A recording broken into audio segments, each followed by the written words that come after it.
aquellos saberes, todas aquellas destrezas y oficios que acompañan un conjunto de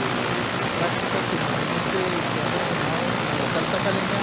sean reconocidas como patrimonio cultural inmaterial de la nación. Vamos ahora a contarles un poco alrededor o aclarar un poco alrededor de la denominación, que es la primera tarea que nos ponen cuando iniciamos los procesos de reconocimiento patrimonial, y es contarles por qué finalmente decidimos que lo que queremos que sea salvaguardado sea el complejo musical dancístico de la salsa caleña. ¿Y esto qué significa? Posteriormente, esto lo vamos a hacer muy rápido, vamos a tener unos invitados nacionales quienes van a compartir un poco acerca de las experiencias que tuvieron, porque dos de las manifestaciones invitadas el día de hoy ya están ingresadas en la lista nacional, y tenemos otra que está en proceso de ingreso que también ha tenido una experiencia muy importante, y básicamente las experiencias que nos acompañarán hoy dan cuenta un poco de unas cercanías o algunos elementos similares a lo que sucede con el caso de la salsa caleña, y nos parece muy interesante que podamos hacer este intercambio. Me permito presentar entonces, primero que todo a nombre de la Secretaría de Cultura, a nombre de la Subsecretaría de Patrimonio y en especial del área de PCI, de Patrimonio Cultural Inmaterial, a nuestro coordinador de Patrimonio Cultural Inmaterial, Edwin Sánchez, quien ha venido acompañando este proceso en el transcurso de este año. No, pues Diego, sin duda agradecerte a ti por todas esas orientaciones que nos has venido dando en torno a estos procesos de fortalecimiento, visibilización y salvaguarda del patrimonio cultural inmaterial. De igual manera a todos aquellos que se están conectando en este momento y que quieren de una u otra manera participar de este espacio que a través de la Secretaría de Cultura, de nuestro secretario José Darwin Lenin, nuestro secretario Leonardo Medina, se ha abierto en torno a poder dar cuenta de qué es lo que entendemos nosotros como complejo musical dancístico de la salsa caleña y cómo esas prácticas que se tejen alrededor de ese complejo pues pueden verse relacionadas en un plan especial de salvaguarda, al cual mañana estaremos haciendo nuestro lanzamiento para ese proceso de construcción colectiva.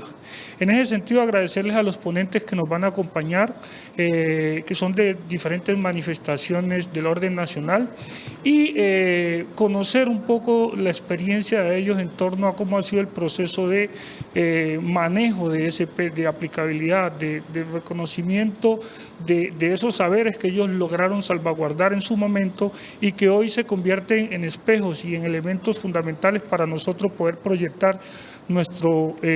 plan especial de salvaguarda del complejo musical dancístico de la salsa caleña. Sin duda, Diego, pues bienvenido. Yo creo que aquí podemos compartir un poco esas experiencias y poderle decir a la comunidad caleña que vamos a darle cabida a ese proceso participativo, a todos los sectores que de una u otra manera han venido como contribuyendo a el fortalecimiento, salvaguarda y visibilización de eso que hemos denominado complejo musical dancístico. Entonces, tienes tú la palabra y podemos darle paso a nuestros invitados. Bueno, muchas gracias. Recordando que hoy es la primera jornada de 2, mañana tendremos la oportunidad de estar con invitados internacionales quienes de alguna manera tienen una perspectiva interesante acerca del proceso caleño. Es de alguna manera el revisar cómo la identidad no solo se construye desde lo que nosotros creemos que somos, sino también de cómo nos miran y cómo terminamos proyectando una serie de valores que son los que se espera sean reconocidos como patrimonio, en el caso de esta manifestación que es el complejo de la salsa caleña. Para tal efecto y un poco para poner en contexto a nuestros invitados nacionales de la tarde de hoy, que ya tendremos la oportunidad de conocerlos, voy a hacer una breve introducción acerca de la denominación, que es el primer paso que, como les contaba, nos pidieron pues para poder hacer este uso de una herramienta de política pública que finalmente nos permitirá ser ingresados a algo que se denomina la lista representativa representativa de patrimonio cultural inmaterial, por medio de la cual ya estaríamos durante un tiempo determinado siendo reconocidos como patrimonio. Entonces me voy a permitir compartir una presentación con la cual vamos a poner un poco en contexto ya acerca de qué se trata el complejo musical dancístico de la salsa caleña como patrimonio cultural inmaterial de la nación. Entonces, a continuación, nos permitimos proponer que el reconocimiento de patrimonio cultural tiene un procedimiento que es acorde a una política pública de salvaguardia, que es la Política Pública de Patrimonio Cultural Inmaterial, y que recientemente fue normatizada alrededor del año 2019, o sea, ya había unas leyes, unos decretos, alguna serie de elementos normativos que finalmente han sido compilados en el decreto 2358, el cual de alguna manera invita a que el patrimonio sea reconocido en su integralidad. Esto tiene que ver con el hecho de que el patrimonio o las diferentes manifestaciones del patrimonio de un territorio no son independientes, sino que alimentan precisamente la identidad de lo que significa todas sus manifestaciones, todos los portadores, todos los sabedores, todas aquellas personas que finalmente hacen parte de la manifestación. En el caso nuestro, pues se ha denominado el complejo musical dancístico de la salsa caleña, y tiene que ver con lo siguiente. Primero, ¿por qué complejo? Porque está conformado por un conjunto de prácticas periódicas o permanentes que se dieron con el desarrollo urbano de la ciudad, principalmente en la segunda ciudad del siglo XX. Hay unos investigadores que han venido hablando de cómo finalmente Cali se construyó a ritmo de salsa, y cómo finalmente cuando la música, cuando el baile, los bailadores, los discómanos empezaron a ser parte de procesos comunitarios, como eran las verbenas populares que se hacían para recolectar fondos para construir el andén o para construir la capilla o algún tipo de proceso comunitario, pues finalmente todo esto se hacía a ritmo de salsa. Eso sumado a otros factores como la llegada del ferrocarril, que permitió conectar a Buenaventura, y que por ahí entró mucha de la música que finalmente se escucha en los barrios populares, muy especialmente en el barrio obrero, entre otros, termina involucrando una buena parte de la población, que además con el tiempo se alimenta de la conformación interétnica de una ciudad que es una ciudad, región, que de alguna manera, gracias a estos procesos económicos y de industrialización, pues termina siendo una ciudad que convoca, que atrae, pero que también proyecta regionalmente, y eso hace que vengan muchos pobladores, principalmente del Pacífico, de los valles interandinos del suroccidente colombiano, que de alguna manera terminan alimentando este tipo de prácticas, que se resuelven en dos componentes, que tienen que ver con lo musical y lo dancístico, que son básicamente entramados de prácticas, destrezas, técnicas. Tiene que ver también con objetos, con relaciones que se establecen en espacios de interacción social y comunitaria, y que con el tiempo pues se van alimentando y responden básicamente a dos expresiones que son las medulares: la música y el baile.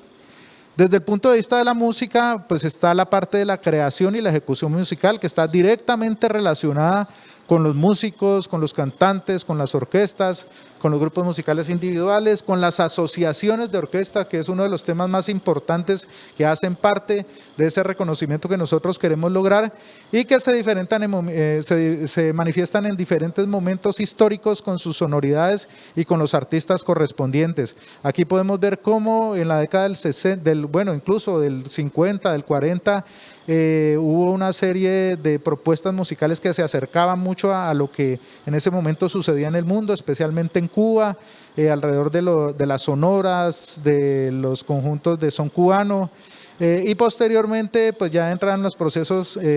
orquestales un poco más complejos, como los que fueron heredados del movimiento salsero. Después llegan amigos que habían hecho su carrera musical en Bogotá siendo chocuanos, se instalan aquí en Cali. Es el caso del Grupo Nietzsche y de Guayacán, que le dan otro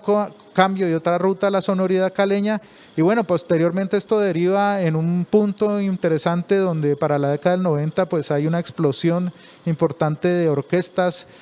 tanto masculinas como femeninas, que es otro de los temas importantes que sucede en Cali. Aquí llegaron a registrarse más de 20 orquestas de mujeres, como un caso pues particular que da cuenta un poco de este ejercicio, de estas prácticas que se terminan instalando. Eso en cuanto a la creación y la ejecución musical. Pero por otro lado tenemos también relacionado con la música todo lo que se da alrededor de la música grabada. Y aquí entramos a hablar un poco de los discos, de los objetos que permiten que la música no solamente sea registrada y reproducida en diferentes espacios, sino que también permite que sea heredada. Y aquí es donde aparecen las colecciones y por lo tanto los coleccionistas, que con el tiempo también va cambiando la tecnología, pero eso no hace que el ejercicio del coleccionismo y la melomanía se pierda, sino al contrario, va mutando y se va acomodando un poco las nuevas tecnologías. Entonces, si en un momento hablábamos de los discómanos, que eran aquellos personajes que tenían el poder de tener la música y de poner a gozar a los caleños en los barrios populares y en los sitios, en las discotecas de aquel momento, posteriormente esos discos quedan acopiados, en alguna parte pasan a ser parte de la colección individual de algunos personajes, aparecen las asociaciones de coleccionistas y del año 2000 para acá, pues ya con la llegada de la tecnología, el cambio de formatos como los CDs y la música digital, pues ya aparecen DJs, realizadores radiales, influencers, blogueros, y hay una línea también de continuidad que, así como en el caso de la creación y la ejecución musical, se mantiene en el tiempo a pesar de que vaya cambiando o se vayan ajustando un poco las sonoridades. El coleccionismo y la melomanía ha logrado mantenerse y conserva la línea tanto de los viejos discos de acetato y de vinilo, pero también se ha logrado acomodar a las nuevas formas de representación y de difusión musical. Y tenemos el otro componente, que es el de la danza, que tiene unos estilos de baile diferenciados y que son reconocidos a nivel nacional e internacional. Esto incluye actores como los bailarines, los bailadores, las escuelas, los grupos y nuevamente las asociaciones, que es algo muy relevante que ya lo hablaremos. Los instructores, los coreógrafos, y que de alguna manera, desde el punto de vista de esos estilos de baile particulares que tienen su historia, que hoy lo vamos a comentar un poco, terminan definiendo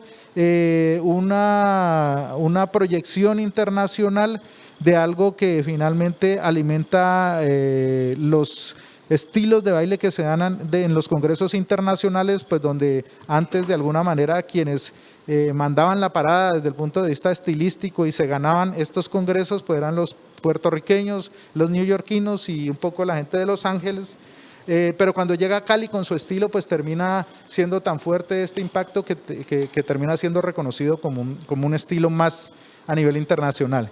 Pero todo esto no niega el hecho de que haya otras prácticas asociadas alrededor de las medulares que ya hablamos. Aquí en Cali se ha dado una alta producción audiovisual, literaria, de artes plásticas, de diseño gráfico, pero además hay oficios como la sastrería y la zapatería que finalmente dan cuenta de la presencia en los escenarios de los bailarines y también por supuesto de los músicos, el diseño de peinados, tocados, accesorios, escenografías y la lutería, que es la construcción de instrumentos. Aquí estamos viendo al maestro Jairo Varela representado por uno de los procesos de oficios muy interesantes que se dan aquí, que son los de los carteles de la linterna, que finalmente también dan cuenta de ese componente salsero que hace parte de la identidad caleña.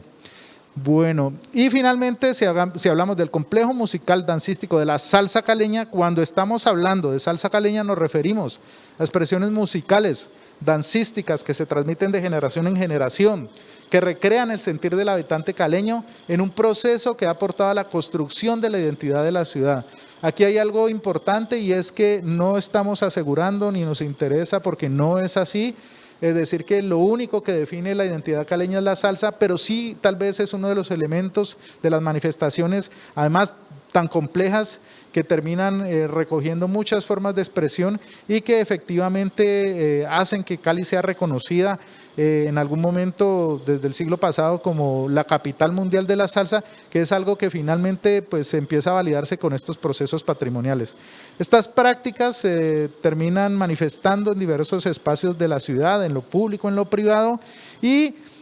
finalmente generan la recreación de memorias colectivas, ayudan a configurar espacios sociales y aportan al bienestar de los ciudadanos, pero también de los migrantes y de los visitantes que vienen a Cali. Lastimosamente, pues por temas de pandemia no sabemos cómo se ve uno de los puntos, de los picos más importantes a nivel de la salsa en Cali, que es la Feria de Cali. Sin embargo,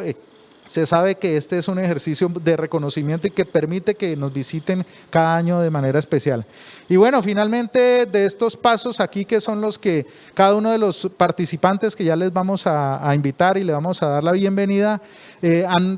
algunos de ellos ya suplieron todos estos pasos y ya se encuentran inscritos en la lista representativa de Patrimonio Cultural Inmaterial. Pues recordarles que nosotros hasta ahora lo que acabamos de presentar fue el primer paso y es el punto que está arriba, que es la identificación de la manifestación o el conjunto de las manifestaciones, que para nuestro caso es el complejo musical dancístico de la salsa caleña.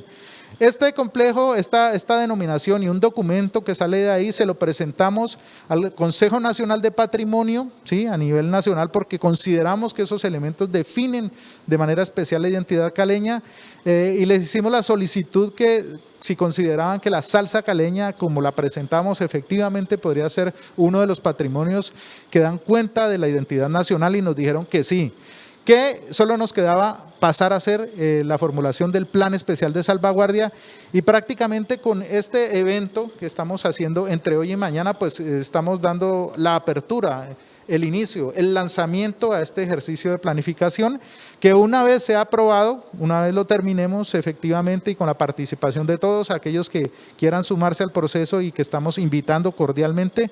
una vez se lo presentemos de nuevo al Consejo, si ellos lo aceptan, entonces ingresamos efectivamente a la lista representativa de Patrimonio Cultural Inmaterial durante 5 años, que es la duración de este plan especial de salvaguardia. 5 años porque esto es patrimonio vivo, porque esto va cambiando en el tiempo, como nos dábamos cuenta cuando hablamos de la sonoridad de las orquestas, cuando hablamos, por ejemplo, de las formas como la tecnología hace que cambie la forma de reproducción musical, como ha cambiado también el estilo de baile, pero a pesar de esos cambios se mantiene una matriz que termina alimentando el proceso salsero, y eso básicamente es lo que queremos que sea reconocido como patrimonio de la nación. Bueno, con esta contextualización breve que nos parecía interesante un poco para poder darle pistas a nuestros invitados, pues quiero dar paso a ellos para que empecemos a conversar un poco acerca de sus experiencias, de aquellos temas que han tenido alrededor de dificultades, de algunas sugerencias que nos puedan hacer, pues en el entendido de que estamos justo iniciando con nuestro proceso de planificación. Y en ese sentido quiero darle la bienvenida, por un lado, a Adrián Villamizar. Adrián es uno de los portadores de la música del Caribe, de la música vallenata del Caribe colombiano. Él es cantautor, es médico además, y ha sido uno de los personajes que se ha preocupado de alguna manera por involucrar elementos caribeños en su propuesta musical, pero que también da cuenta un poco pues de las realidades y de los procesos que han tenido que vivir, disfrutar y me imagino que un poco sufrir también alrededor de lograr que la música vallenata fuera reconocida como patrimonio de la nación. Entonces, Adrián, bienvenido, preséntate por favor y complementa un poco si quieres acerca de lo que he mencionado acerca de tu proceso para dar paso a nuestros siguientes invitados.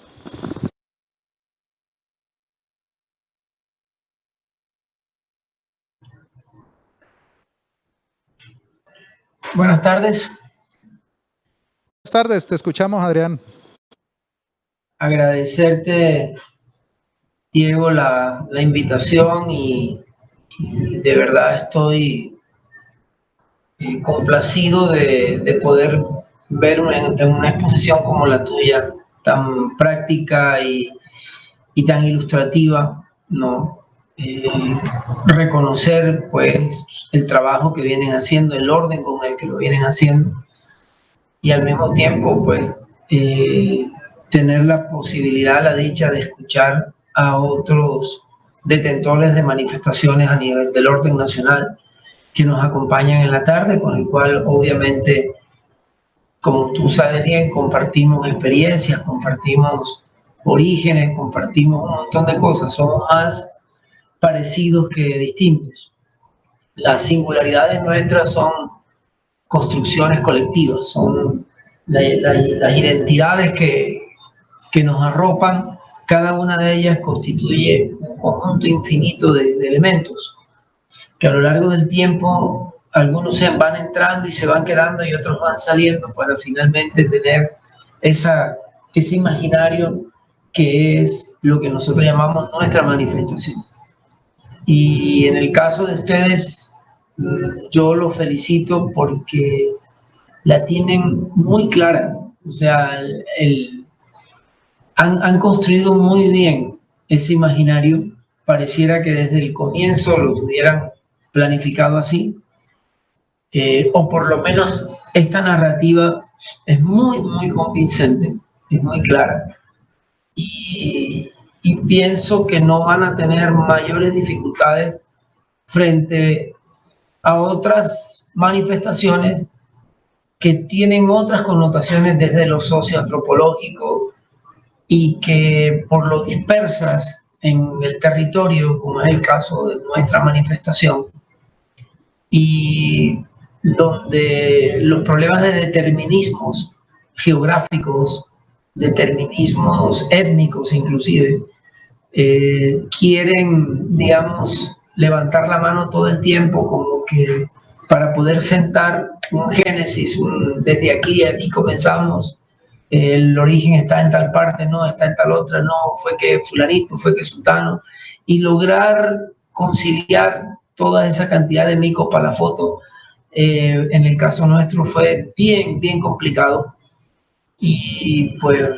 me agrada ver la experiencia de ustedes. Creo que voy a aprender mucho el día de hoy. Decirles que estos trabajos suelen ser más una satisfacción de la idea que de lo concreto, que de lo fáctico, y que tienen por lo menos la posibilidad grande de alimentar esperanzas. El ser humano es porque sueña, el ser humano es humano porque tiene ilusión y esperanza. En ese sentido, trabajar para un plan de salvaguardia es eso, tiene esa connotación. Y no sé si uno pueda con el tiempo evidenciar los logros que planteó o que sospechó o que quiso hacer en un colectivo de trabajo como el que hicimos nosotros en la región y como el que todavía se sigue manteniendo. Pero la ilusión, la idea, la emoción, la emocionalidad que representa el sentirse vivo, representado por una manifestación y hacer todo lo posible por engrandecerla y embellecerla, es lo que finalmente creo yo la gran virtud de todos estos procesos de patrimonialización. Siempre el ser humano es el que alimenta todo, siempre la dignidad del humano es lo que va a hacer grande cualquier manifestación. Doy paso a los compañeros para que se presenten y creo que a partir de este momento, después que hagan la presentación, podemos ir tocando los temas puntuales de cada uno. De acuerdo, Adrián, muchas gracias por tu presentación. Bueno, ahí nos daba algunos avances de lo que pretendemos tocar un poco acerca de las complejidades de lo que significa coger tantos intereses, tantos sueños y decir, bueno, esto es nuestro patrimonio. Y vamos ahora a invitar al amigo Alfonso Cassiani. Él es de San Basilio de Palenque, uno de los principales procesos palenqueros que se da, ancestrales además que se da en nuestro país, y que de alguna manera también tuvieron que abordar el hecho de tener que objetivar, digámoslo así, la cantidad de expresiones culturales que se dan en este territorio para decidir qué era lo que querían salvaguardar. Entonces, Alfonso Cassiani, bienvenido y bueno, preséntate y si puedes irnos poniendo un poco en contexto brevemente de a qué se refiere el espacio cultural de San Basilio de Palenque, pues continuamos ya con la charla. Muchas gracias y bienvenido. Gracias, Diego. Es realmente un honor compartir este escenario en torno a un tema tan importante como es el proceso de patrimonialización, más aún hablando de uno de los escenarios que más genera confluencia en este país, como es el musical y es el de, particularmente el de la salsa. Compartí con el amigo Adrián, maravilloso esta, y en efecto, como tú lo señalas, guardamos mucha relación con lo que fue la dinámica de patrimonialización de Palenque. En ambos casos estamos hablando de complejos, no estamos hablando de una manifestación, de una representación, sino de todo un conjunto que requiere ser tenido en cuenta y que sobre todo estamos hablando de uno de los mayores aportantes a la construcción de la caleñidad. Como tú lo dijiste, si bien no la determina, es mucho lo que aporta para construir todo esos códigos que representan al hombre y a la mujer caleña. Va a ser muy interesante. Vamos incluso a adentrarnos un poco a ir hablando de imaginario, hablando de las ideas e incluso de elementos comunes que podríamos encontrar cuando hablamos del espacio cultural de San Basilio de Palenque y del complejo dancístico cultural que representa la salsa. Igual, va a ser muy interesante, igual que lo dijo Adrián, son muchas las cosas que vamos a aprender en este escenario de esta tarde de hoy. Gracias. Bueno, muchas gracias, Alfonso. Bueno, ya nos damos cuenta un poco del alcance y la profundidad de los procesos que estamos adelantando hoy aquí. Y quiero invitar muy especialmente a Rafael Escayón. Rafael de alguna manera ha liderado junto con otros compañeros y compañeras que hacen parte de este ejercicio también a un movimiento urbano que de pronto puede estar muy relacionado con lo musical, pero que también implica unas formas danzarias, pero que superan eso, o sea, no solamente se quedan en música y danza, sino como ya nos lo va a referir un poco ahora, pues también implican otras formas de entender la vida, de entender la ciudad, de entender el territorio, y quiero darle la bienvenida a Rafael Escayón para que nos hable acerca del proceso que todavía está en proceso, igual como nosotros, todavía no ingresa a la lista, pero somos como dos manifestaciones o dos conjuntos de manifestaciones hermanas que vamos en el camino, y es la champeta, y especialmente la referida a la expresión que se da en Cartagena. Entonces, Rafael, bienvenido y bueno, preséntate por favor y cuéntanos de manera introductoria un poco acerca del proceso de la champeta Patrimonio. Bueno, muchísimas gracias, Diego, y también gracias a todos los invitados en el día de hoy. De verdad que contigo y con todo el proceso que ustedes llevan ya como colectivo hemos trabajado de la mano y somos testigos de todo ese gran esfuerzo que se ha hecho por el complejo musical dancístico de la salsa caleña. Nosotros tenemos una experiencia similar, estamos casi como siempre al mismo tiempo en este proceso, pero como tú muy bien lo señalaste, la champeta, por más que en el imaginario de pronto nacional es un género musical o música, la champeta es mucho más que eso, es una identidad sociocultural y por lo tanto tiene distintas expresiones dentro de la manifestación patrimonial. Nosotros le hemos denominado al patrimonio champeta, simplemente champeta, pero en realidad es mucho más que digamos, el señalamiento sencillo que a veces se hace de esta, que es el género musical como tal, y muchas veces señalado como un género musical comercial, otras veces estigmatizado, que esa es una de las grandes dificultades con las que nosotros hemos tenido que digamos, superar, que la champeta no solamente es vista como un género, digamos, comercial, sino que a veces es señalada como machista, como inferior, como vulgar, como de manera peyorativa, hasta con connotaciones racistas. Y el patrimonio a nosotros nos sirvió, el patrimonio cultural y todas las lógicas de los patrimonios, en estas nuevas lógicas de la patrimonialización, nos sirvió para la reivindicación histórica de la identidad champetúa. Que la identidad champetúa, inclusive más allá de las colecciones de discos, porque nuestra manifestación tiene una cultura picotera, tiene una forma de hablar, tiene una forma de vestir, tiene una historia que contarnos, tiene lugares hegemónicos, lugares ejemplares, lugares históricos, lugares de poder, lugares donde han sido desposeídos de todo ese poder. Tiene lugares, es lo importante, como son la Dinámica, la Casa Rosada, el Club Libertad. Algunos ya no existen, otros han sobrevivido a las diferentes etapas de nuestro Caribe. Y bueno, y también es compleja la champeta porque al ser vista como un género musical, podemos entender que se extiende por todo el Caribe colombiano e inclusive por fuera del Caribe colombiano. Al ser vista como cultura picotera, sucede exactamente lo mismo, inclusive se va más allá, al territorio de Venezuela, por ejemplo. Y algunos lo asocian a los sound systems de Jamaica, otros hacen la distinción y la separación muy precisa, otros incluso las comparan con los sonideros de México, otros con los altoparlantes de Brasil. Y en cuanto a lo que tiene que ver con la cultura palenquera, yo creo que inclusive hay varios acuerdos de gobierno distritales en Cartagena que hablan de una hermandad entre Cartagena y Palenque, y es que no es para menos.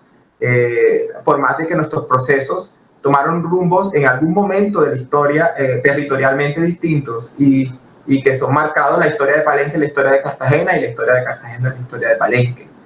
O sea, el primer pueblo libre de América surgió, y todas las gestas palenqueras, libertarias, de la historia misma de Cartagena, y consideramos que hay una hermandad profunda dentro de la historia popular y la cultura popular champetúa y la cultura palenquera. Y si es por el género musical, pues las primeras canciones de champeta surgieron de personajes provenientes o nacidos o criados o con la identidad sociocultural palenquera y la lengua palenquera.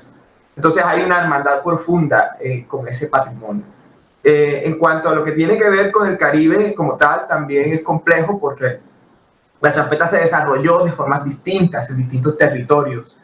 pero la identidad como tal champetúa, que es también una de las que se resalta dentro de la manifestación patrimonial, tuvo una declaratoria ciudadana el año 2016, el 27 de mayo, el cual también ustedes fueron testigos y estuvieron muy pendientes de todo ese proceso, a través de un bando, tal como se hizo en 1811 y tal como también sucedió con los palenques a través de una resolución de libertad.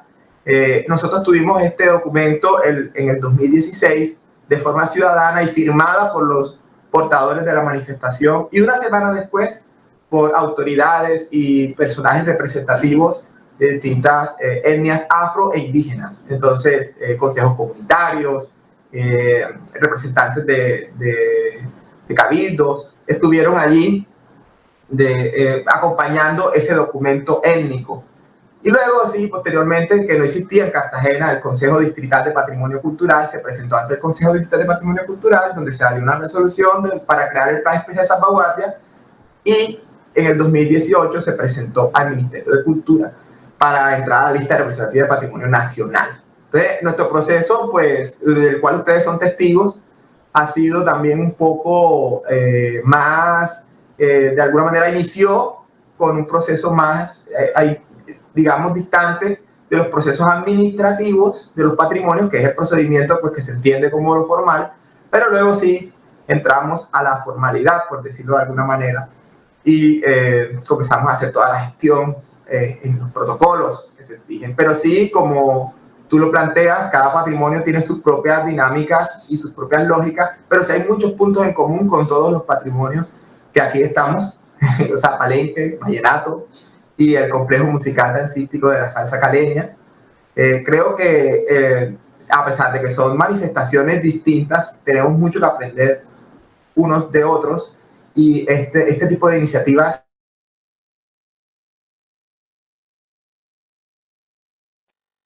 Bueno, Rafa, parece que se nos congeló un poco. Bueno, vamos a sazonar un poco esto con parte de las prácticas y a compartirles un poco a nuestros amigos que nos acompañan hoy. Los elementos que usamos en nuestra postulación. Nos tocó hacerlo en tiempos de pandemia, nos tocó hacer una defensa virtual de la postulación y eso nos implicó de alguna manera ser creativos y tratar de compartir esa calidez que tiene la salsa. Habíamos pensado a principios de años haber invitado al Consejo de Patrimonio a que sesionara desde Cali, donde sería mucho más fácil pues que se contagiaran, digámoslo así, y entendieran la complejidad precisamente de la salsa caleña, pero finalmente decidimos que pues teníamos que mostrarles un poco lo que estábamos haciendo y preparamos algunos videos al respecto. Entonces, Edwin, si nos cuenta un poco de lo que vamos a ver ahora, que fue parte del material que nos permitimos compartirle al Consejo de Patrimonio, pues para que trataran de entender en la distancia y a través de una cámara qué sucedía con la salsa caleña. Listo, Diego. No, sí, en el marco pues de poder tener un contenido un poco apropiado, pero sobre todo contado a través de la memoria de estos portadores, que ellos nos relacionen cómo son sus prácticas. En ese sentido vamos a ver un video de las prácticas del coleccionismo, en donde pues el compañero René nos va a explicar más o menos de qué trata la manifestación o este actor fundamental de la manifestación y cómo se ha reinventado esta práctica en medio de estas dificultades de pandemia. Entonces los invitamos a ver este video que preparamos para este programa.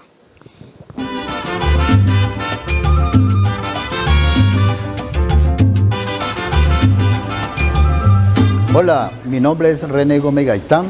gestor cultural, presidente de UNIMEL, la Asociación Mundial de Melómanos y Coleccionistas de Música Afrocubana, Afrolatina, y estoy aquí para dialogar un poco sobre lo que es la gesta cultural dentro del campo de la melomanía y el coleccionismo de la música afrocaribeña. Queremos entonces en el día de hoy hablar de algunos aspectos bien importantes que tienen que ver con la melomanía y el coleccionismo. Y hablar de la melomanía y el coleccionismo también tiene algunas implicaciones bien importantes. Tendríamos que devolvernos en el tiempo o montarlo mejor en la máquina del tiempo y hablar desde los años 50, donde la ciudad de Cali ha tenido unos procesos bien importantes que tienen que ver con lo que estamos tratando en el día de hoy, que es la música afrocaribeña. Para esa época, de los años 50, la introducción de la música era directamente desde Cuba a través de las emisoras radiales de Radio Cuba y aquí se hacían entonces algunas emisoras que tenían transmisión, como era Radio Reloj, que yo recuerde, y ellas fueron transmitiéndole ese legado cultural de la música afrocaribeña de Cuba. Por otro lado también esto permite que nosotros a través de estas actividades podamos dejar un legado de lo que nos identifica como es la salsa caleña y como tal, lo mismo que la melomanía y el coleccionismo, porque pues de todas maneras la situación es que nosotros no estamos ya de paso, estamos saliendo ya de estas actividades, pero entonces el legado cultural hay que dejarlo y por ello estamos tratando de hacer un inventario de lo que son todo el coleccionismo, la música de todos los géneros musicales, para que los muchachos que vienen atrás puedan lograr obtener esa información y tener conocimiento de ella y poder nosotros irnos tranquilos y buscar que ellos sostengan lo que se está justificando. También podíamos hablar de lo que significa el acetato para los caleños. El acetato dijéramos que es la cultura general de la música, el coleccionismo. No es lo mismo el CD como tal, pues porque el CD o el compact disc, como se le llama, pues es una manera de poder acumular información, pero dijéramos que el acetato, la pasta como se le llama, pues tiene una serie de información en las carátulas que hacen que eso enriquezca a la persona que obtiene la información de los datos de los temas, como son los géneros, los compositores, los arreglistas, los músicos, y esa información que está acumulada permite que el caleño busque de una manera afanosa todo lo que tiene que ver con ese tipo de producciones musicales a través de los acetatos. Bueno, aquí estaba René Gaitán, que es el presidente de la Unión Nacional de Melómanos y Coleccionistas, compartiéndonos un poco acerca de una de esas prácticas que hace parte de nuestro complejo. Y quiero aprovechar entonces para invitar a Adrián Villamizar, que además inició su proceso de vinculación a los temas musicales precisamente desde el reconocimiento y desde la valoración de las músicas del Caribe. Entiendo que de alguna manera tuvo que ver mucho en sus inicios con la melomanía, no sé si el coleccionismo, pero sí es un melómano y una persona que se ha dedicado un poco a entender las músicas del Caribe para alimentar su arte. Quería pues preguntarle sobre qué ha sucedido desde el punto de vista de lo que implicó el vallenato como una manifestación para ser reconocida como patrimonio, en el sentido de que pues el vallenato no solamente, bueno, primero que todo está relacionado con el tema de una música en particular, pero por otro lado tiene una complejidad en la medida en que no solamente se ubica en una región en particular, sino que su cobertura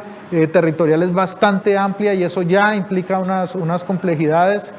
Por otro lado, también está las organizaciones que están detrás, o sea, entre más cobertura, más organizaciones, más ideas de qué es lo que se quiere finalmente salvaguardar. Y creo que el otro tema que habría que considerar al respecto del vallenato tendría que ser como la temporalidad, o sea, el vallenato desde sus orígenes hasta ahora, finalmente, qué es lo que se decidió salvaguardar y cómo esto pues finalmente implicó, no sé, tiempos, esfuerzos. Entonces, Adrián, compártenos un poco acerca del reto que significó para todos los actores y todos los portadores pues lograr ese reconocimiento de patrimonio para el vallenato. Parece que tuvieras una información privilegiada, porque tal cual como tú lo estás manifestando, así fue. Ponernos de acuerdo sobre en dónde poner los puntos en las IES para poder definir esta situación. Cuando, por ejemplo, yo tomé la iniciativa en el año 2008, diciembre del 2008, 22 de diciembre del 2008, el grupo se llamó en Facebook El Canto Vallenato, Patrimonio Inmaterial de la Humanidad. Yo no tenía ni la menor idea qué era eso, o sea, yo no sabía qué era el patrimonio inmaterial, yo no sabía nada de eso, pero sí veía que el carnaval de Barranquilla se denominaba así. Y entonces busqué qué significaba eso, por dónde, con qué se comía, si con tenedor o cucharita. Entonces me tocó que ir, o me fui hasta la casa del carnaval, hablé con una secretaria que estaba allá, la gente estaba toda muy ocupada, pero me dieron acceso a la biblioteca de la casa del carnaval y me entregaron el dossier que habían presentado ante la UNESCO. Y me puse a mirar el dossier y me di cuenta que si yo quitaba la palabra carnaval y le ponía la palabra vallenato, toda la teoría, la epistemología, todo cuadraba, como que era casi igualito. Entonces nada más era, yo de mi cabeza loca era cambiar algunas palabras y ya la cosa estaba cuajada. Obviamente necesitaba profundizar un poco más acerca del tema, charlar con otras personas cuando aquello no existían los directorios en el ministerio, sino que existía el ICAM, el Instituto Colombiano de Antropología e Historia, que era la persona o era el ente que se encargaba de contactar a las comunidades, aunque las comunidades nos contactaban a ellos para hacer todo el proceso de acompañamiento y de postulación de esa manifestación. Yo me fui con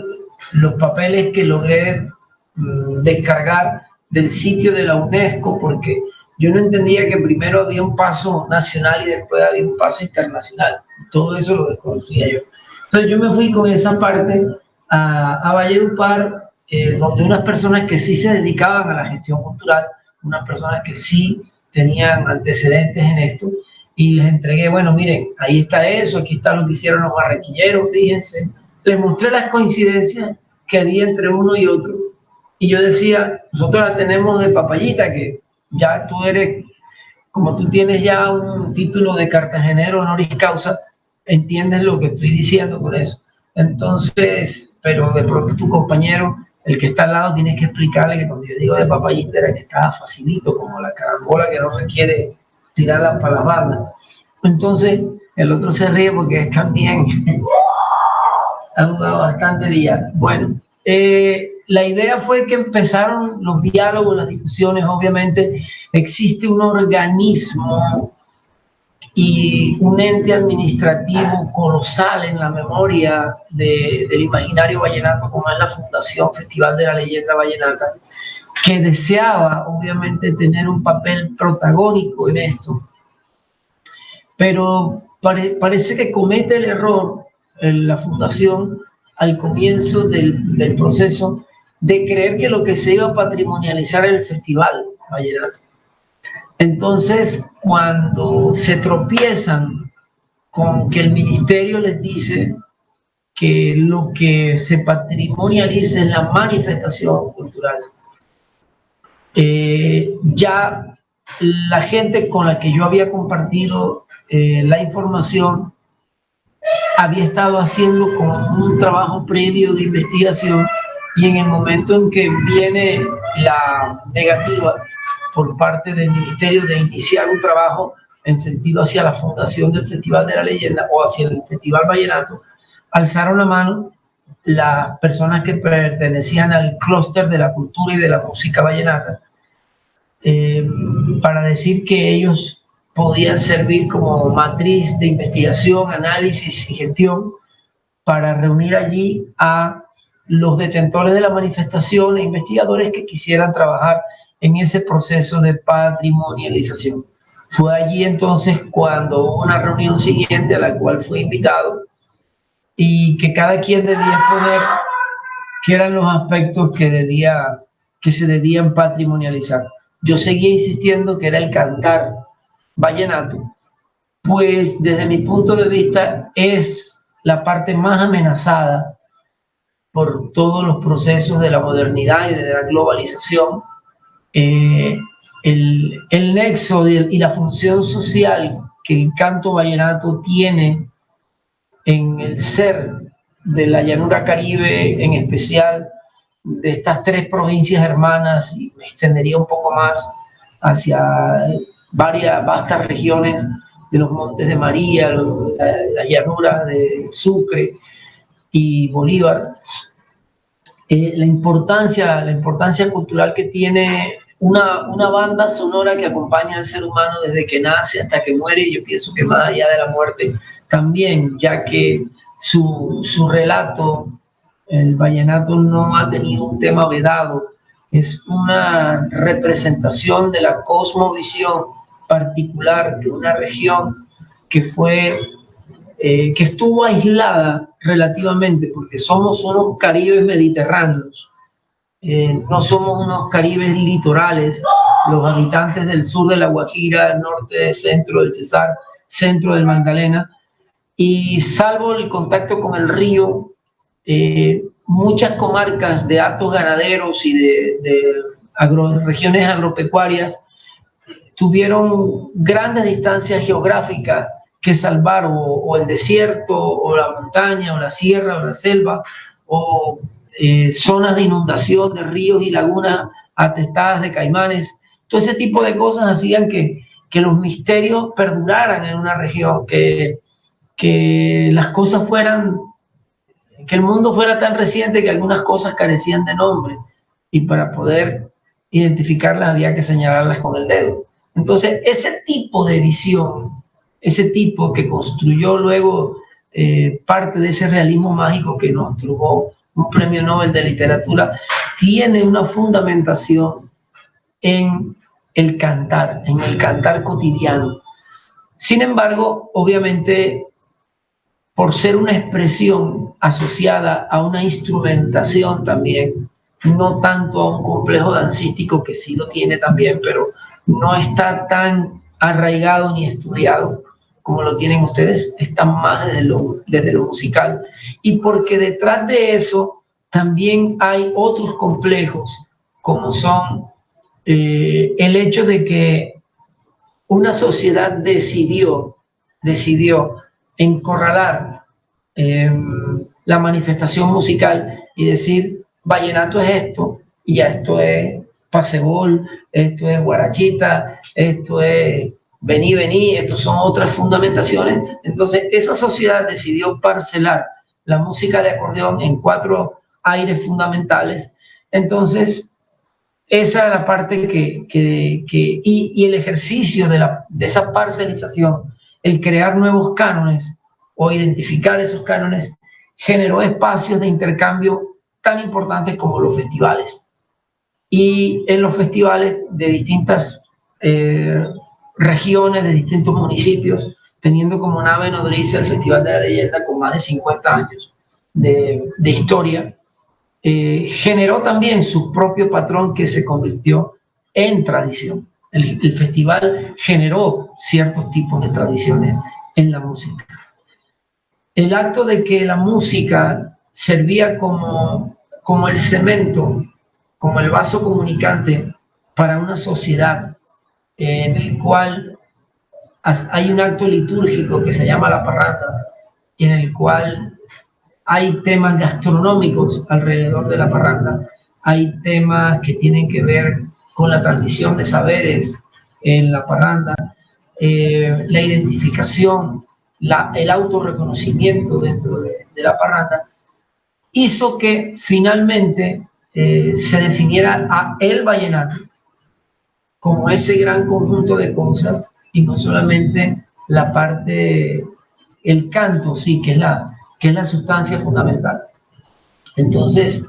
ya tomaron el vallenato y dijeron el vallenato tradicional. Y cuando se refiere al vallenato tradicional, es una construcción continua que no termina. Y no termina en el sentido de,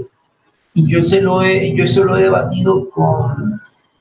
obviamente cuando este tipo de cosas sucede, yo me imagino que en la champeta también lo habrá,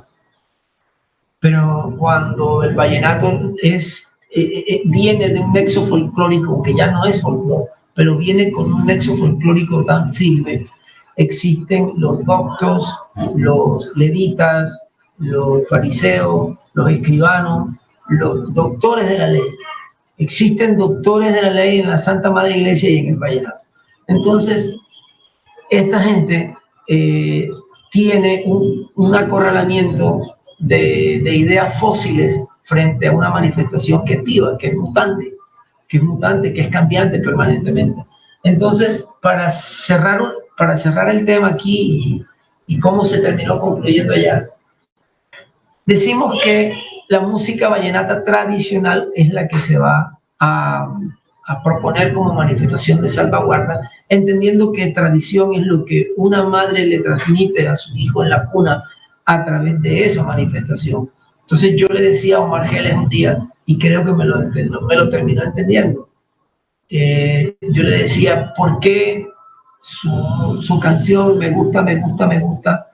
y todas las me gusta, me gusta, me gusta que llegaron a partir de me gusta, me gusta, me gusta? Porque se formó como una choricera así, apenas fue un éxito, me gusta, toditos empezaron a hacer cosas muy parecidas. Yo le decía, ¿por qué me gusta no puede ser algo tradicional? Y es precisamente porque no ha superado la barrera del tiempo. Yo le decía, el día que mis sobrinas, que en aquel entonces cuando hablé con Omar tenían 15 años, hoy en día tienen 23, 24 años, el día que mis sobrinas tomen a sus bebés recién nacidos y cuando los estén arrullando les digan, a mí me gusta, me gusta, me gusta, me gusta cantar contigo, si ellas logran transmitirle eso a sus hijas, en ese momento me gusta debe entrar en el vallenato tradicional. Pero mientras tanto, hay que ver cómo es de efímero las distintas manifestaciones musicales que la música vallenata ha dado en los últimos 20, 25 años. Llega un movimiento, arrasa con todo y cuando vemos a ver, desaparece, no está. Mientras que tanto el vallenato tradicional se va conservando. así lo arrinconen en las emisoras durante la madrugada, cuando ya la gente va saliendo de la fiesta, lo que piden es mi hermano y yo, alguna sanjuanera y ese tipo de cosas. Entonces, la música vallenata tradicional, con todos estos complejos alrededor, los festivales, las parrandas, la importancia de la transmisión de saberes, la gastronomía, todo eso es lo que quedó englobado allí en el tema. Aunque yo sigo diciendo que el que está de malas no es el acordeón, sino es el canto. Gracias, Adrián. Bueno, si se dan cuenta, efectivamente este ejercicio tomó su tiempo, tomó procesos de concertación, conceptualización, definiciones, limitar efectivamente qué era lo que se quería patrimonializar, y pues nos damos cuenta que no es algo fácil. Igualmente con el complejo de la salsa caleña venimos trabajando desde el año 2013 y pues hasta este año el Consejo ya de alguna manera nos dio el aval para continuar con el proceso, y tal vez esto es parte de lo más importante de estos procesos que implican participación, implican tiempo, dedicación, implican depurar las ideas, los conceptos, porque finalmente no estamos hablando aquí de procesos superficiales, sino de la profundidad de lo que significa la identidad en todos los territorios. Y un poco hablando de eso, pues queremos aprovechar, antes de darle paso a Alfonso Cassiani, algo que sé que va a ser de interés para él y nos va a servir un poco de contexto para hablar del espacio cultural de San Basilio de Palenque. Contarles que desde la Secretaría de Cultura, desde el área de Patrimonio Cultural y Inmaterial, pues además del complejo de la salsa caleña, estamos abordando otro tipo de procesos, y Edwin, como coordinador del área, nos va a contar un poco y nos va a mostrar algo de esos procesos que hacemos para darle paso a entender un poco qué es lo que sucede en Palenque. Gracias, Diego, y gracias a todos aquellos que nos escuchan. Sin duda alguna, creo que este espacio... Gracias, Diego, y gracias a todos los que nos escuchan. Sin duda creo que este espacio nos va a servir, o nos está sirviendo como para poder difundir ese patrimonio cultural y material que posee Cali. Cali es uno de los territorios que quizás ha avanzado más en el tema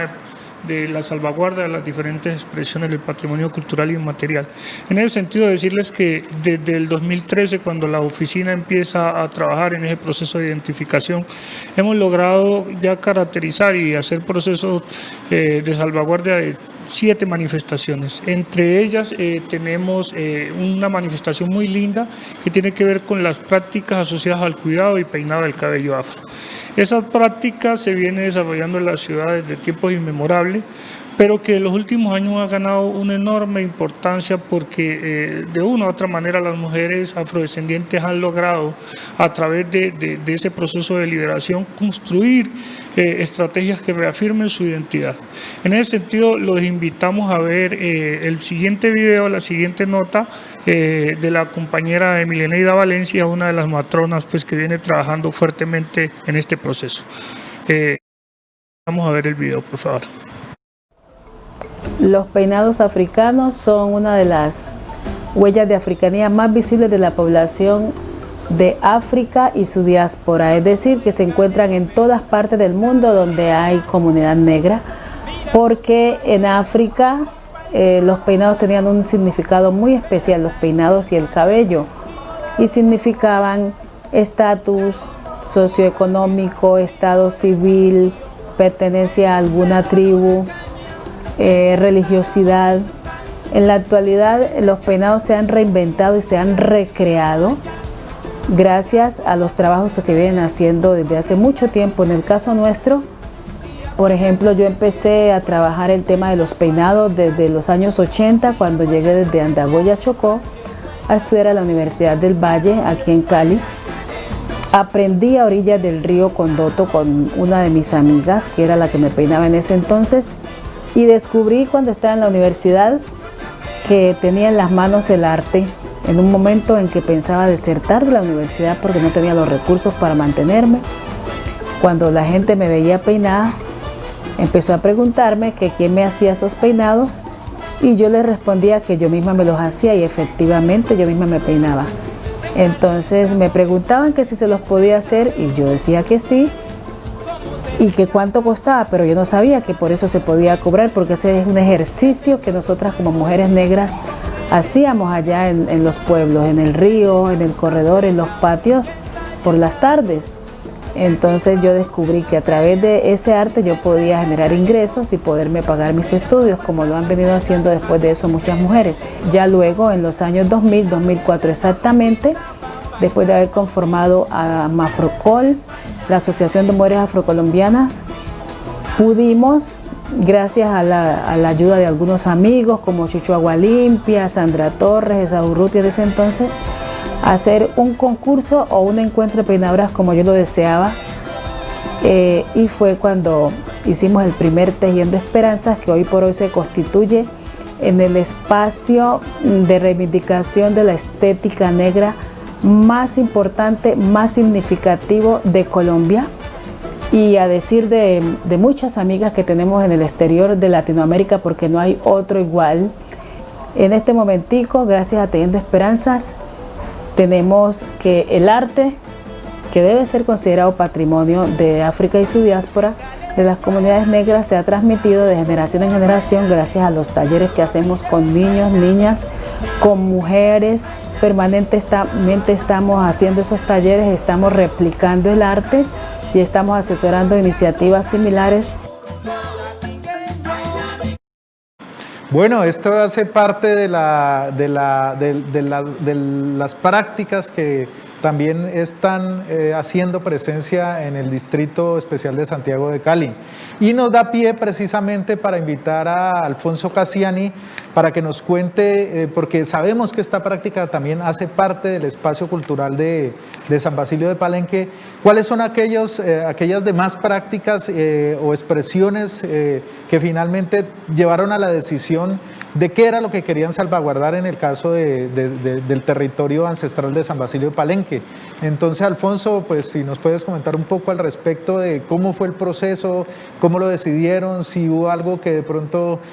quisieron que estuviera adentro y decidieron que no, o si definitivamente el espacio terminó dando cuenta de toda la variedad y toda la profundidad que tiene Palenque desde el punto de vista de sus expresiones ancestrales. Sí, gracias, Diego. Sí, eso fue todo un debate. En tanto, una de las curiosidades que sucedió en todo ese proceso de San Basilio de Palenque es que cuando se postula por primera vez a Palenque para ser incluida en la lista representativa, el comité encargado de hacer la valoración, de decir si reúne las condiciones, aún era el Comité de Patrimonio Material. Es decir, los ingenieros, los arquitectos eran los que tenían la potestad, porque aún el país no había estructurado todo el andamiaje institucional para poder hacer seguimiento, proclamación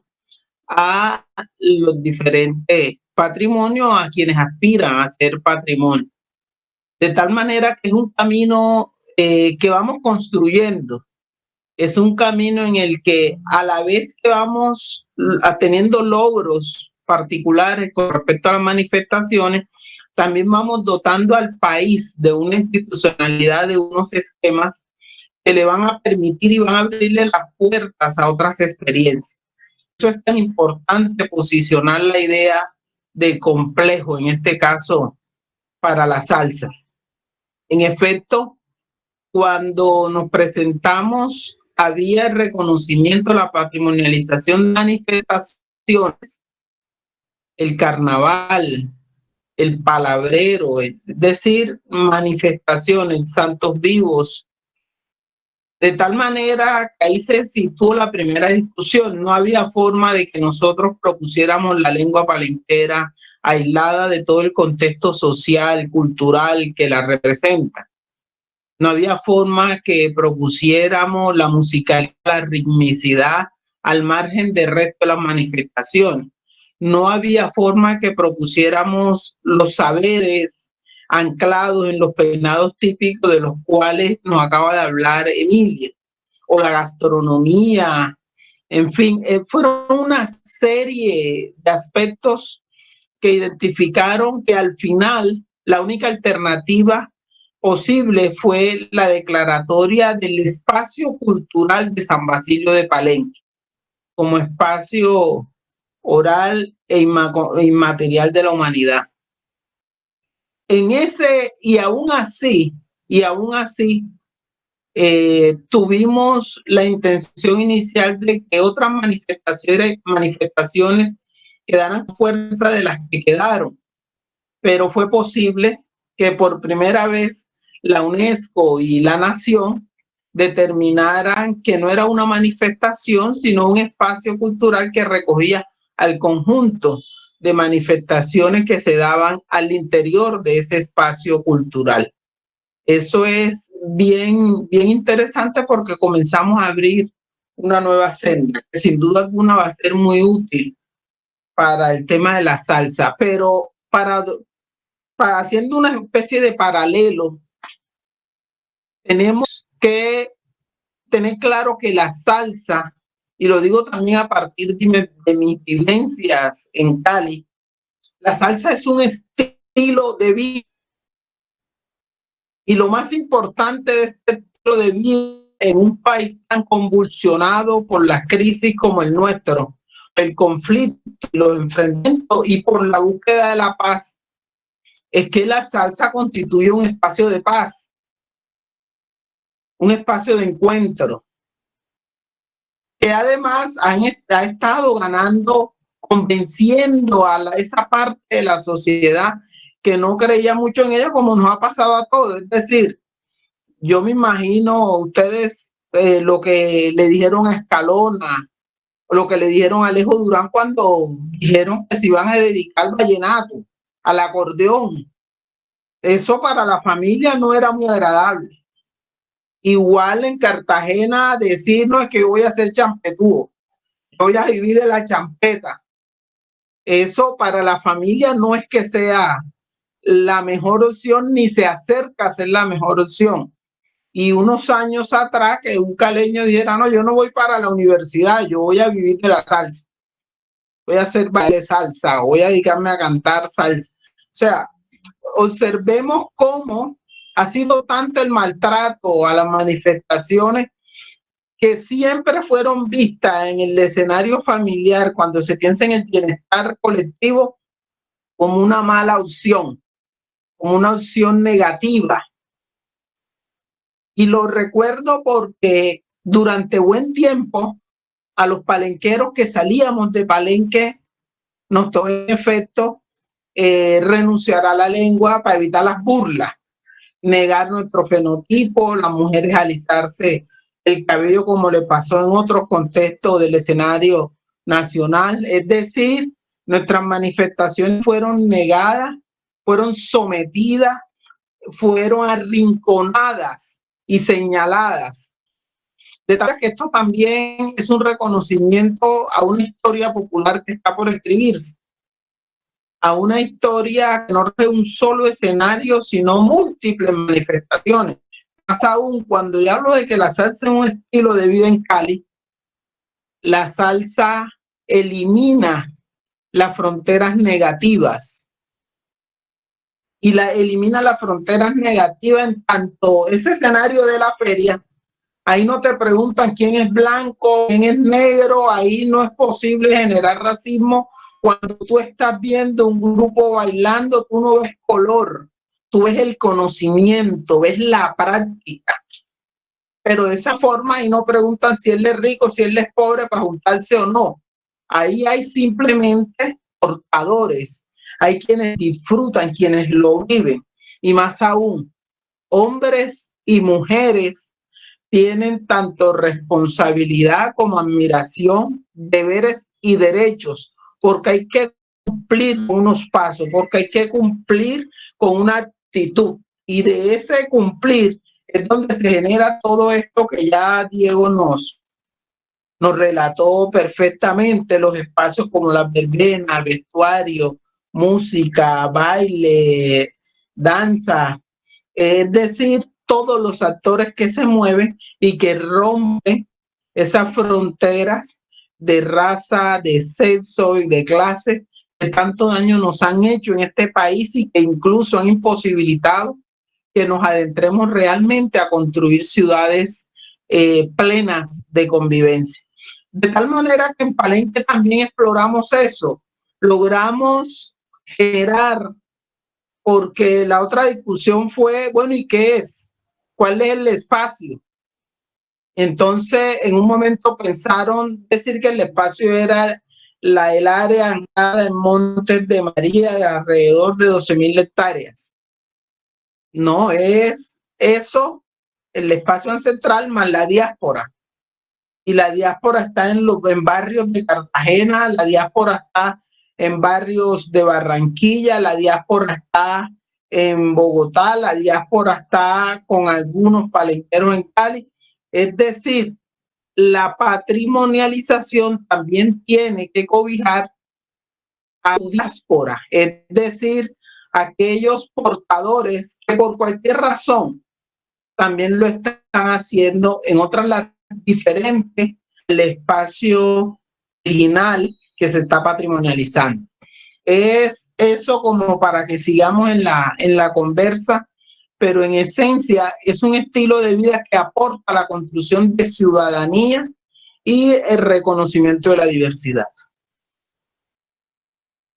Gracias. Muchas gracias, Alfonso. Estamos hablando también de que le aporta al bienestar, ¿no? Al bienestar de los pobladores que hacen parte de la vivencia. Bueno, queremos compartirle un poco más acerca también de lo que sucede aquí con nuestras otras manifestaciones para darle paso a Rafael Escalón. Gracias, compañero Diego. No, sin duda, Cali tiene variedad de manifestaciones y entonces en ese sentido, pues también el patrimonio hace parte pues de ese legado inmaterial que recibimos y ahí también entra el componente de los oficios. Entonces quiero hablarles un poco de un oficio que está arraigado desde más o menos 1930 aquí en la ciudad y es el de la imprenta de linograbados con tipografías con tipos sueltos. Viene desarrollándose por portadores que durante años han conservado un saber y que vienen desarrollando esas acciones con máquinas del siglo XIX. Sí, en ese sentido quisiera pues que pudiéramos ver el video que hemos preparado de la linterna para que ustedes conozcan cómo esta manifestación, a pesar de las prácticas de los nuevos modelos de impresión, aún se conserva ese oficio tradicional que desarrollan estos maestros. Veamos el video.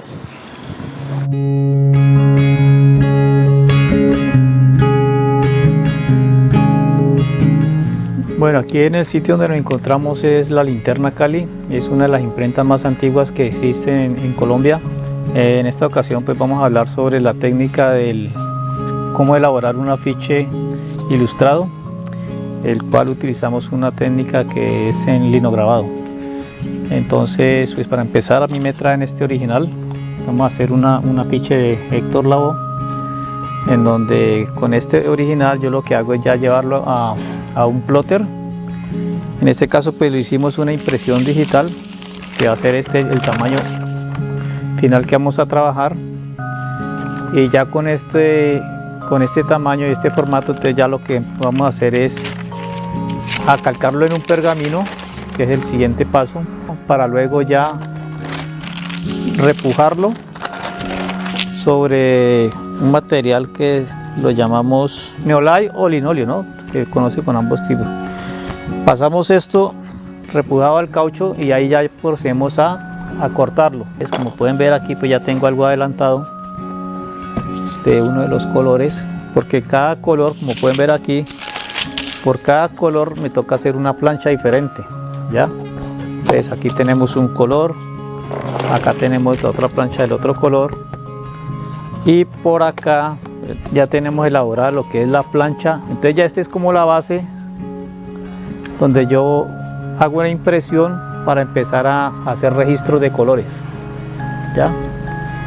Y pues ese sería como el proceso de elaborar un afiche en linograbado. Bueno, ya teniendo la plancha elaborada en linograbado, entonces lo que hacemos es ponerla sobre una base de madera, como pueden ver aquí, para ya proceder a la impresión. Entonces aquí, como en este caso, ya tenemos esta plancha lista, los colores ya los tenemos definidos y las tintas las manejamos aquí para ya iniciar una impresión de los afiches. Entonces de esa manera pues ya sería como el proceso de lo que veníamos hablando de cómo elaborar un afiche ilustrado con la técnica de linograbado. Y la impresión que pues estamos viendo acá es tipografía, porque trabajamos con tipos móviles sueltos y con estas planchas elaboradas que vienen siendo como unos sellos gigantes que también se imprime de una manera tipográfica.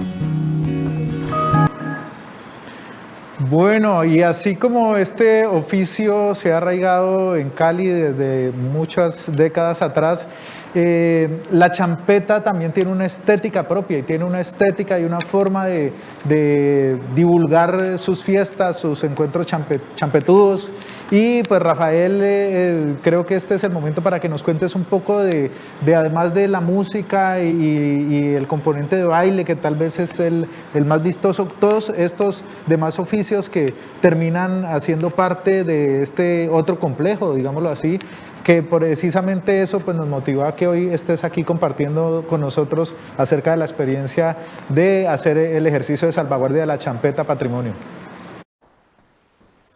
Sí, muchísimas gracias nuevamente, te reitero. Y sí, en efecto, la champeta es también un complejo, pero aunque la manifestación como tal se le denominó simplemente champeta, en realidad, incluso en su historia, la palabra champeta ha aparecido en diferentes momentos históricos, pero antes de llamarse champeta o champetúa, ya existía una cultura que también se la ha denominado cultura popular, cultura afrocaribeña, cultura picotera, o sea, ha tenido diversas connotaciones, pero en la realidad es que se puede evidenciar desde una mirada incluso superficial, uno puede ver las estéticas champetúas, uno puede ver las dinámicas champetúas y uno puede ver, digamos, la cosmovisión incluso champetúa. Ahora, como esta es una identidad históricamente discriminada, como bien lo señaló también el compañero Cassiani, es que los patrimonios que se están declarando justamente y que se declaran y que se reconocen, porque la champeta habla de reconocer el patrimonio más que de declarar, han sido históricamente por lo general estigmatizadas y han pasado por un proceso también de superficialidad. Es decir, no solamente se exotiza la cultura, sino que también se superficializa, se mira desde la superficie y no se mira la profundidad que es el ser humano, hombres y mujeres que viven esta identidad de formas muy complejas y que en Cartagena muy bien se llamó terapia en algún momento, tanto la danza como el género, primero la danza y después el género, porque se comportó como eso, como una forma de sanar esas heridas históricas de una de las ciudades con mayor desigualdad social, con mayor racismo y con más profundas heridas también de ese colonialismo que también es patrimonializado de alguna manera, porque en Cartagena es una de las ciudades con más patrimonios y se patrimonializó también todo el contexto colono de la colonización europea, la arquitectura, las fortificaciones, pero no se patrimonializó, digamos, en una reivindicación de las poblaciones, en una reivindicación de las poblaciones que hacen parte de ese patrimonio material, por decirlo así, y ahí donde la hermandad con Palenque juega un papel importante, donde la reivindicación del bullerengue juega un papel importante, donde la reivindicación de la cumbia y donde la champeta juega un papel fundamental, porque se reivindica es a la persona de a pie que tiene una cosmovisión y tiene una herencia, de una transmisión de conocimiento. Entre esos, por ejemplo, los carteles, que muchas personas los referencian como runner, porque es como la marca más destacable en el mercado de Basurto, pero no es el único. Hay varios cartelistas, además, que han transmitido esto de generación en generación, que tienen unas estéticas propias. Pero la cultura picotera, además del cartel, que es muy, digamos, visual, que cuando tú ves un cartel de champeta, tú sabes, eso es champeta. Aunque te estén transmitiendo allí un cumpleaños, uno ve champeta en ese cartel. O sea, la champeta tiene una parte visual muy poderosa. También están los pintores de los cañamazos de los picos. Y los pintores de los cañamazos de los picos inclusive nombraron muchos LPs, pues fueron los que creaban las carátulas de los LPs de los coleccionistas que estábamos hablando ahorita, que estábamos escuchando en el video, y es justamente, por ejemplo, Orlando Pertús el que nombra la palabra terapia volumen 1 y discoterapia, y él tenía una trayectoria, era de pintar los cañamazos de los picós, y yo sí veo una relación de verdad profunda con todos los patrimonios que estamos aquí, o sea, con todos los patrimonios que estamos hablando, porque si hay como un vehículo, o sea, más allá de que cada uno tiene su autonomía, obviamente, y tiene su cosmovisión y sus propias lógicas. Por ejemplo, me llama mucho la atención el tema del dibujo y de la parte visual, que sí tenemos unas coincidencias muy profundas allí. Y por ejemplo, es que está el picó primero, la dinámica del picó es también salsero. O sea, el picó no es solamente champetúo del género. Y la salsa en Cartagena es champetúa. O sea, obviamente la salsa en Cali tiene otras connotaciones, pero aquí en Cartagena y en Barranquilla se asocia a una cultura picotera y a una cultura champetúa. Y la parte visual es fundamental. La parte visual, por ejemplo, Orlando Pertús, luego juega un papel importante hasta en renombrar a la identidad, porque la identidad se llamaba identidad popular, identidad afrocaribeña, champetúa, porque champetúa y la champetúa siempre ha existido como una palabra de estigmatización. O sea, ser champetú y champetúa antes era como ser una persona de baja categoría, de ser negro o afro, pero de manera racista, peyorativa, discriminatoria, ser pobre. Y luego con el tema del género, por eso es que el género para nosotros es tan importante, se reivindica la identidad champetúa. Y el género sí tiene su propia historia, su propia cosmovisión, sus letras, tiene también un origen muy profundo en los exclusivos picoteros, en el Festival de Música del Caribe y en los coleccionistas de música africana y afrocaribeña, porque no solamente africana, sino también de las diásporas africanas en todo el Caribe latinoamericano. Y toda esa colección que nosotros en algún momento le llamamos a eso champeta africana, en realidad no era netamente champeta africana, era una colección de música africana y afrocaribe, un world music que para nosotros se introdujo, y creo que sí, por eso hay unas conexiones muy profundas entre nuestros patrimonios, y la parte visual para nosotros jugó un papel y juega un papel importante para identificar que sí existimos, porque es que una de las cosas con las que ha tenido que luchar la champeta es que no existimos. O sea, existimos como un género vacío para muchas personas, pero no nos niegan la posibilidad de existir como identidad sociocultural. Y por eso creo que la parte visual y gráfica jugó un papel fundamental, y creo que juega un papel fundamental en nuestros patrimonios, porque todos tenemos una parte visual y gráfica de alguna u otra manera, para poder mostrar de manera visual todas estas caracterizaciones que realmente son un legado, una transmisión de conocimiento. Y por ejemplo, la champeta, que como género nace en los 80, uno dice, pero es que no tiene mucho tiempo de existencia, ¿cómo se va a declarar patrimonio? Pero es que también hay que tener en cuenta toda la identidad que hay detrás de este género. O sea, que no es el género solamente, sino la parte visual, que tiene más de 100 años, la parte de pinturas de picó, que tiene más de 80 años, y todas las reuniones, el equivalente a los cuadros palenqueros en el Caribe, de las integraciones y cómo se integraban alrededor de casetas o de verbenas o de integraciones barriales alrededor de una figura de poder, ya sea el rey, ya sea, no necesariamente el rey de Rocha, o sea, el rey o, por ejemplo, figuras como el tornado, el ciclón, figuras de poder que al final lo que hacen estas manifestaciones es revestir de poder a los desposeídos, a los excluidos, a los que no tenían asidero dentro del poder central, por decirlo así. Por eso es que creo que hay unas coincidencias maravillosas entre estos cuatro patrimonios que se están aquí dialogando. Gracias, Rafael. Efectivamente, pues la elección de quienes nos acompañan hoy tenía que ver un poco con eso, con qué tipo de conjuntos patrimoniales, de complejos, de campos que finalmente implican muchas prácticas, muchos saberes, pues los sentimos como procesos hermanos. Y en este sentido, pues considerando, bueno, primero hacerle la invitación cordialmente tanto a nuestros amigos que nos acompañan de los patrimonios nacionales, también a la red de patrimonio que en este momento está conectado, donde están todos los manifestantes estaciones que hacen parte de las listas representativas de patrimonio de la nación, y a toda la ciudadanía y todos aquellos que se estén conectando a diferentes partes de Colombia y del mundo, pues gracias ahora a la tecnología, invitarlos. Mañana es el lanzamiento del proceso participativo de construcción del Plan Especial de Salvaguardia. Vamos a estar a la misma hora por aquí hablando con algunos invitados internacionales que nos van a aportar su visión que tienen de Cali, del proceso del complejo dancístico de la salsa caleña, y nos van a tratar de alimentar un poco acerca de este imaginario y de ese otro componente de la identidad que tiene que ver con cómo nos miran, y más de alguna manera esa es como la intención de la invitación de mañana. Queríamos,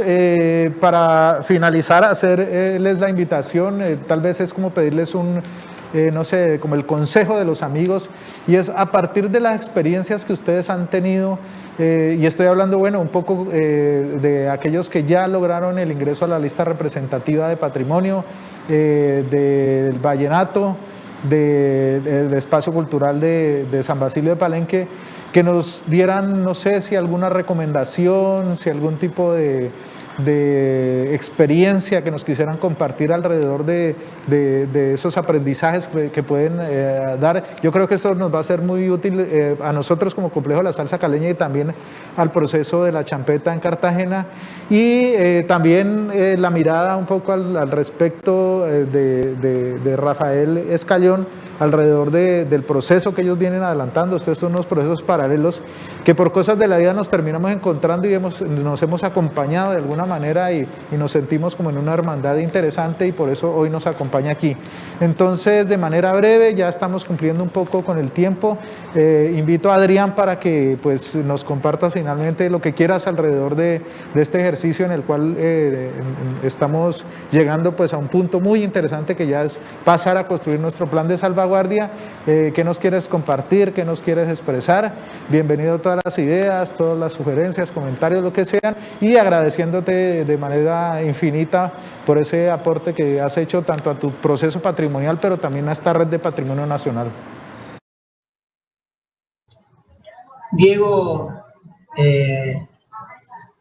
y compañeros, yo creo que la parte más importante del proceso de patrimonialización es, con poco lugar a dudas, es la comunicación con las bases de los detentores de esta misma manifestación, que puedan entender los alcances y los límites que tienen estos procesos, con el fin de no generar expectativas más allá de ciertas realidades que la misma legislación y los mismos presupuestos que la nación destina para su cultura nos limitan, además de todo el tema administrativo burocrático asfixiante, kafkiano,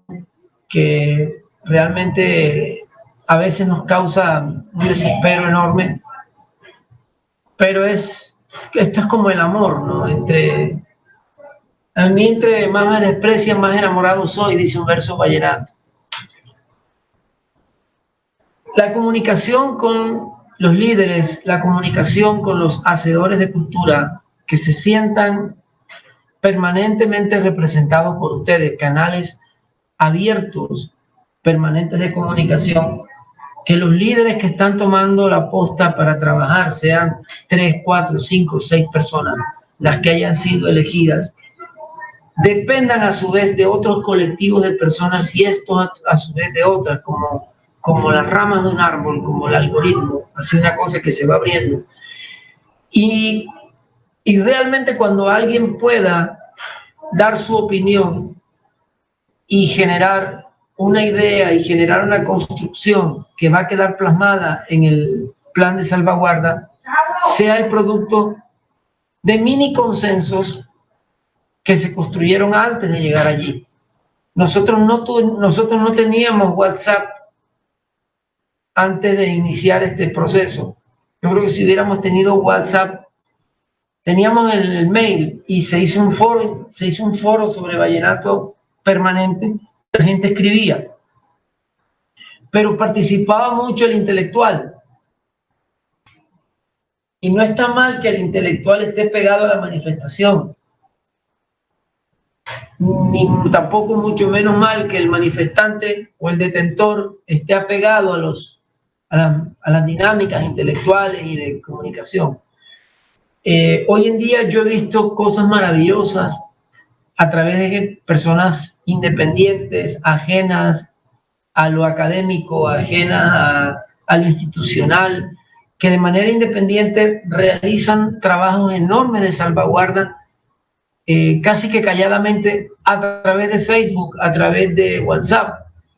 y recopilan, buscan, y hoy en día, si pudiéramos digitalizar todas estas memorias que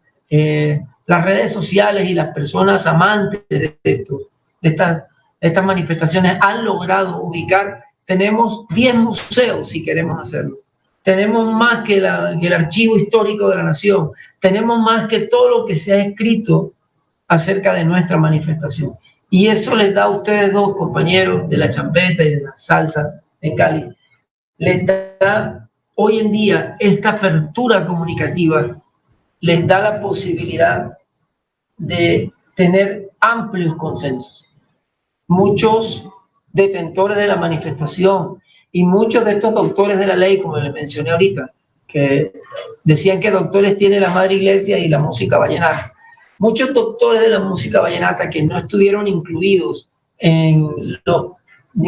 estuvieron incluidos directamente en los procesos en los cuales se articuló el engranaje del PES vallenato. Al finalizar el proceso, todo eran reproches, críticas, palos en la rueda y ese tipo de cosas, cuando en realidad no era ese el espíritu que nos animó a los que trabajamos allí. La fundación del Festival de la Leyenda Vallenata interpretó como enemigos del festival a la gente que estaba en el clúster, y a la vez el clúster identificaba como enemigos del clúster a la gente del Festival de la Leyenda Vallenata. Y ese tipo de cosas deben tratar de evitarlas aprovechando que la era digital, la informática y las redes de comunicación nos están abriendo tantos espacios, que no les llegue a suceder eso como nos sucedió a nosotros, que ya afortunadamente esta misma era de hiperconectividad va empezando a poner las cosas en su puesto, y vienen cosas importantes que se van a construir a través de redes sociales. Viene un nuevo momento del PES vallenato a través de el detentor común, el que solamente tiene un celular y un WhatsApp. Para esa persona se están trabajando cosas importantes que van a venir de discusiones amplias, muy amplias. Estamos hablando casi que de 1 millón de personas que están representadas en 83 grupos conocidos de Facebook, de WhatsApp. Ese tipo de participación se está dando en este momento, cosa que no la hubo cuando la construimos en el plan de salvaguardia. Y me voy contento porque la música vallenata ha tenido la posibilidad de introducirse en el corazón también del salsero y del champetú, porque recuerdo cómo cantos vallenatos han sido parte, inclusive desde la época de la Sonora Matancera, con El Vaquero, de José Benito Barros, y luego con El Gran Combo y otras que van tomando de aquí, tomando de allá para ser reinterpretados por la salsa. Guayacán Orquesta con Juancho Roy, Raíces con Jorge Oñate, y ahora tenemos a Mr. Black, que va de la mano con Poncho Zuleta también, haciendo trabajo, participaciones. Una de los refrescos más grandes que tuvo el vallenato tradicional fue la nueva ola de Caled Morales, y el fenómeno champetú en la obra de Caled Morales es inconmensurable. O sea, desligar la nueva ola vallenata de su origen cartagenero porque estos chicos se fueron allá a estudiar y a compartir,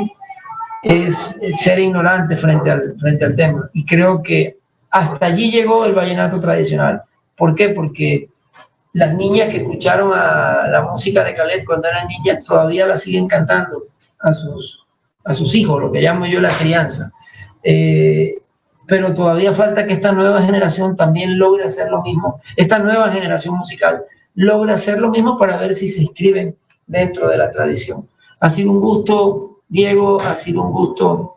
Alfonso, amigo Escayón. Yo veo que ustedes, tanto la salsa como la champeta, están en la flor, a diferencia de lo que pasa con el maestro Cassiani y con nuestra manifestación, que estamos luchando porque no pierdan su temperatura, que las mantiene así lindas como una flor. Ustedes apenas están floreciendo. La champeta ha logrado romper las barreras que le han querido imponer, y hoy en día yo celebro cada vez que veo una caucásica bajándose de un vehículo en un trancón a bailar champeta y le graban un video y lo suben en Instagram, o ver a Shakira bailando champeta en el Super Bowl o cualquier cosa de esa. Cuando yo veo que el sentimiento popular rompe barreras y se impone, como se impone la vida, como la vida se abre paso, una de las frases más lindas de Jurassic Park, la película. La vida se abre paso, déjenla. Cuando veo eso que sucede, me lleno de regocijo, siento al pueblo vivo, siento a la gente contenta, y ustedes están en esa flor. No permitan, todas las flores se marchitan, es el destino de la flor, vendrán nuevas flores. Aprovechen que están en ese despertar del capullo para que bateen de jonrón y la lleven a la China.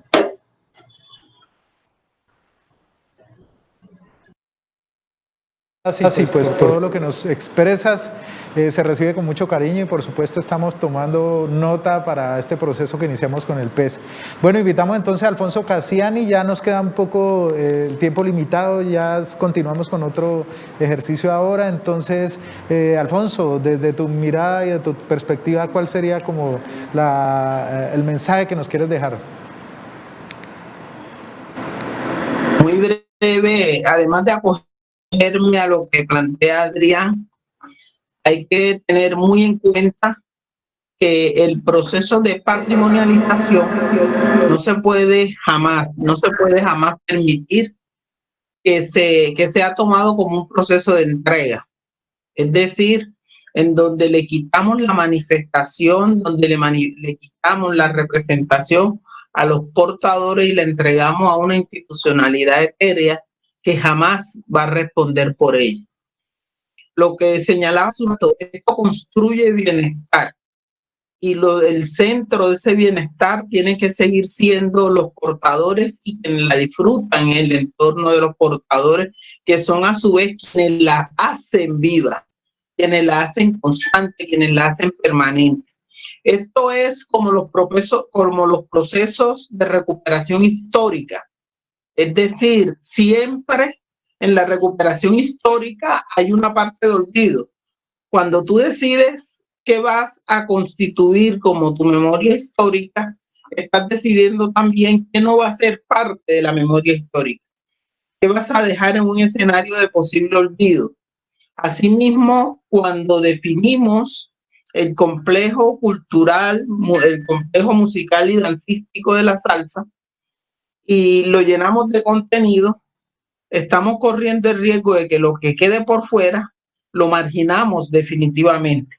Entonces es cuando la comunicación, la participación, las voces de todo el mundo cuentan.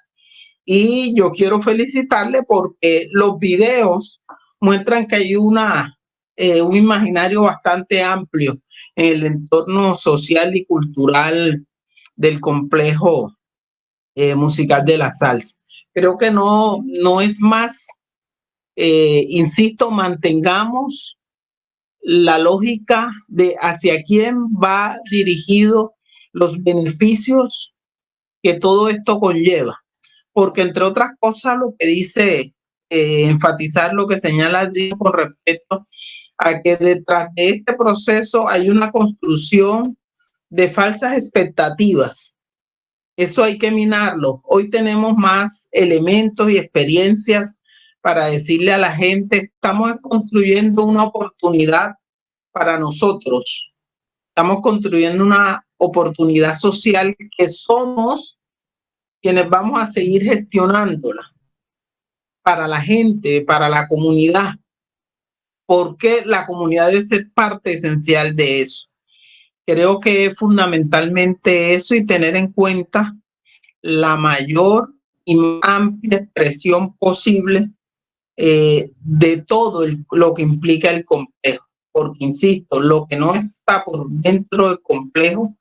la formalidad, corremos el riesgo de marginarnos. Hay que tener mucho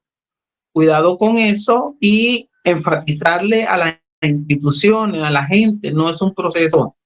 de entrega, sino de patrimonialización. Por esas palabras también. Hacen parte de las discusiones permanentes, de las inquietudes que siempre hemos tenido, y es bueno saber que desde el punto de vista de la experiencia de quienes ya recorrieron el camino, pues eso sigue siendo vigente. Bueno, y finalmente, Rafael Escalión, en este proceso paralelo que llevamos, ¿qué nos quieres aportar, recomendar o incluso de manera muy breve, porque ya nos tenemos que ir, también un poco, espero que te hayas llevado algo de este encuentro? Gracias por tu compañía. Te doy las gracias especialmente a ti y a todos los compañeros que nos están dando estos consejos con su experiencia, y la verdad es que es vital, sobre todo el tema de lo democrático y el tema del contacto con la realidad, de que los procesos no se conviertan en papel, sino que sean realmente transformadores, que realmente se conecten al portador de la manifestación, como le llaman, yo le diría al protagonista, a la persona que vive